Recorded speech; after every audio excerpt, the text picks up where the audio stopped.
Toss جیت کر batting کا جو فیصلہ ہے وہ ہمیں مہنگا پڑا، یا ہم یہ سمجھیں کہ بیٹرز کی پاس کوئی اسٹریٹجی نہیں تھی؟ بولنگ کی بات میں بعد میں کروں گی، اصل جو آپ سمجھیں کہ مین ریزن کیا ہے اس سارے میچ میں جو غلطیاں ہم سے ہوئی ہیں؟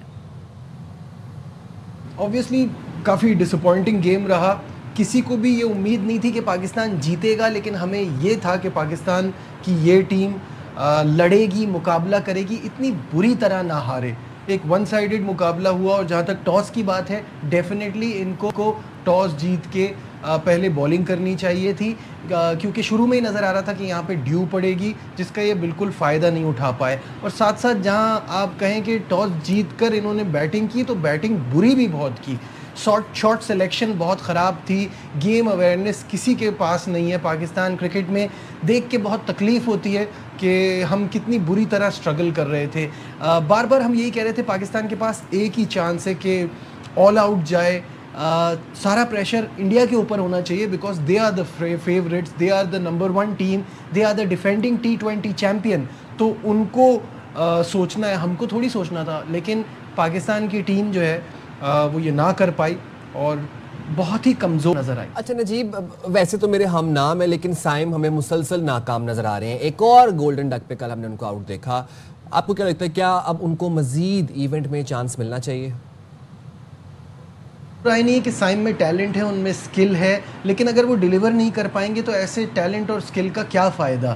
مجھے نہیں سمجھ میں آ رہا کہ مائک ہیسن اور سلمان علی آغا ان کو آل راؤنڈر بنانے کے چکر میں ان کو ان کے مین کام یعنی بیٹنگ سے دور کیوں کر رہے ہیں. وہ مجھے لگتا ہے اب سارا فوکس ان کا بالنگ پہ چلا گیا ہے. وہ بیٹنگ نہیں کر پا رہے ہیں. عمان کے خلاف بھی کچھ نہیں کر پائے، یہاں بھی کچھ نہیں کر پائے، لیکن کل انہوں نے 3 وکٹیں لیں. تو یہ غلط ہے، کیونکہ جو ماڈرن ڈے کرکٹ کے سٹائل کی بیٹنگ ہے وہ بہت اچھی کر سکتے ہیں. ان کا فوکس اپنے پرائم جاب یعنی کہ بیٹنگ پر ہونا چاہیے. وہ ہٹ رہا ہے.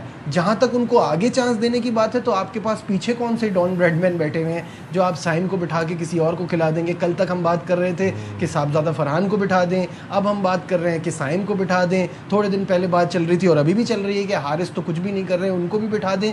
تو اس ٹیم میں پھر بچے گا کون؟ تو پرابلم یہ ہے کہ this is the pool of players you have. آپ کو انہی کے ساتھ سٹک کرنا ہے اور تھوڑا سا پیشنس دکھانا پڑے گا. آبویسلی انڈیا اور پاکستان کی، جیسے میں نے کہا کہ کرکٹ میں اتنا گیپ ہے کہ آپ یہ نہیں ایکسپیکٹ کر سکتے کہ فوراً سے آپ کو ریزلٹس دینا شروع کر دیں اور انڈیا جیسی ٹیم کو ہرا دیں. لیکن نجیب، جب ہم بات کرتے ہیں انہی پلیئرز کی تو پھر یہ بھی بتایا جاتا ہے کہ جی ان کو موقع نہیں ملتا، انہیں چانس نہیں ملتا. اب اس سے پہلے ٹرائی سیریز بھی ہوئی، اس کے بعد یہ سیریز، ظاہر ہے اس وقت وہ ٹیمیں کمزور تھیں. لیکن اگر ہم محمد حارث کی بات کریں، اس سے پہلے سائم کی کر رہے تھے، یہ جو شاٹ کھیلتے ہیں بڑے انتہائی غیر ذمہ دارانہ شاٹ کھیل کے آؤٹ ہوتے ہیں. یہ مجھے سمجھ نہیں آتا کہ اس وقت ان کے اعصاب پہ میچ سوار ہو جاتا ہے، کیا سچویشن ہوتی ہے یہ؟ دیکھیے، I am very clear about Muhammad Haris. وہ بہت خوش نصیب ہیں کہ وہ اس لیول پہ کرکٹ کھیل رہے ہیں. وہ بہت لکی ہیں کہ ان کو پاکستان ٹیم میں اتنا موقع مل رہا ہے. یہ قصور ان کا نہیں ہے، یہ ہمارا ہے کہ ہم نے وکٹ کیپر کا T20 میں دوسرا کوئی آپشن تیار ہی نہیں کیا. رضوان کے بعد محمد حارث، اور محمد حارث کے لیے کبھی کہتے ہیں وہ نیچے نہیں کھیل سکتے، ان کو اوپر موقع دو. اوپر وہ ایک میچ میں کرتے ہیں، اس کے بعد وہ نہیں کرتے. میں بار بار کہہ رہا ہوں کہ جب بھی مشکل کنڈیشن یا کوالٹی بولنگ آئے گی، محمد حارث ہمیشہ سٹرگل کرے گا. ان کی ٹیکنیک میں بہت فلو ہیں، ان کی اس لیول میں جگہ نہیں بنتی ہے. بہت جلد آپ کو یہ ریئلائز کرنا ہوگا اور آپ کو موو فارورڈ کرنا ہے. ابھی تو آپ کے پاس کوئی آپشن نہیں ہے. ظاہر ہے آپ ان کو بٹھا کے صاحبزادہ سے وکٹ کرائیں گے، وہ پہلے ہی بیٹنگ میں اتنا سٹرگل کر رہا ہے، وہ وکٹ کیپنگ کرے گا تو کیا ہوگا؟ آپ نے پتہ نہیں ان کو کیوں بیک اپ وکٹ کیپر کے طور پہ رکھا ہوا ہے.